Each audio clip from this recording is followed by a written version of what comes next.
Assalamualaikum warahmatullahi wabarakatuh. Izin memperkenalkan diri. Perkenalkan, nama saya Paipodo Rohman dari kelas 2C program studi PGSD Penjas dengan NIM 2403324. Di sini saya akan memenuhi tugas dari mata kuliah Pendidikan Kewarganegaraan dan saya mengambil materi tentang ketahanan nasional. Jadi, apa itu ketahanan nasional? Ketahanan nasional adalah kondisi dinamis suatu bangsa dalam menghadapi berbagai tantangan baik dari dalam maupun luar negeri. Tujuannya adalah untuk menjaga kedaulatan dan keutuhan wilayah NKRI serta mempertahankan integritas dan eksistensi bangsa. Ketahanan nasional terdiri dari 8 aspek, yaitu disebut Astagatra. Ini terbagi menjadi 2 kelompok. Trigatra yang bersifat alamiah meliputi geografi, kekayaan alam, dan penduduk. Pancagatra yang bersifat sosial meliputi ideologi, politik, ekonomi, sosial, budaya, dan pertahanan keamanan. Astagatra digunakan sebagai kerangka sistematis untuk memperkuat ketahanan nasional karena semua aspek ini saling mempengaruhi. Trigatra dalam ketahanan nasional. Yang pertama adalah geografi. Indonesia berada di dalam posisi strategis jalur perdagangan dunia, namun menghadapi tantangan seperti konflik perbatasan dan bencana alam.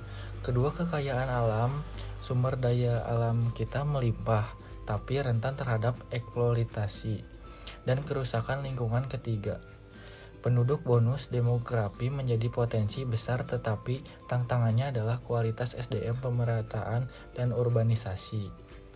Pancagatra dalam ketahanan nasional.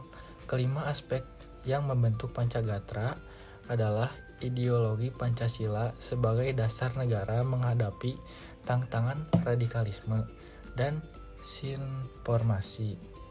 Politik. Stabilitas politik penting, namun politik identitas bisa menjadi ancaman. Ekonomi. Kemandirian ekonomi perlu dikuatkan untuk mengurangi ketergantungan utang luar negeri. Sosial budaya. Kita harus menjaga budaya lokal dari dampak westernisasi. Pertahanan keamanan.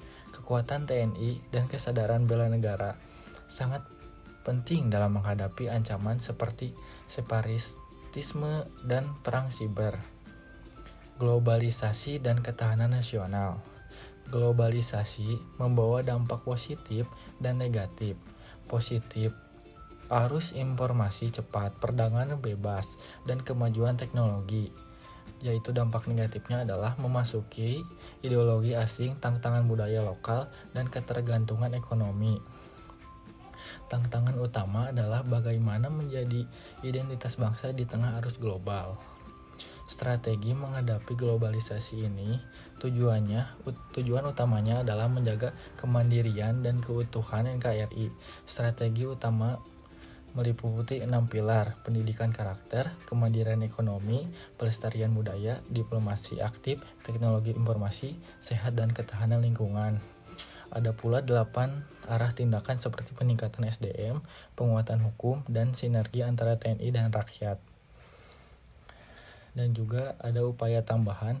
Beberapa upaya tambahan adalah meningkatkan literasi digital, mendorong UMKM berbasis teknologi, dan pendidikan nilai kebangsaan. Semua ini penting agar kita bisa bersaing di era global tanpa kehilangan jati diri kita sendiri. Jadi kesimpulan dari materi ini, ketahanan nasional bukan hanya tanggung jawab pemerintah, tapi seluruh elemen bangsa. Astagatra harus diterapkan secara nyata dan globalisasi harus disikapi dengan bijak. Kita sebagai bangsa Indonesia harus memperkuat jati diri, menumbuhkan cinta tanah air, dan meningkatkan daya saing global. Sekian dari saya, mohon maaf bila ada kesalahan. Wassalamualaikum warahmatullahi wabarakatuh.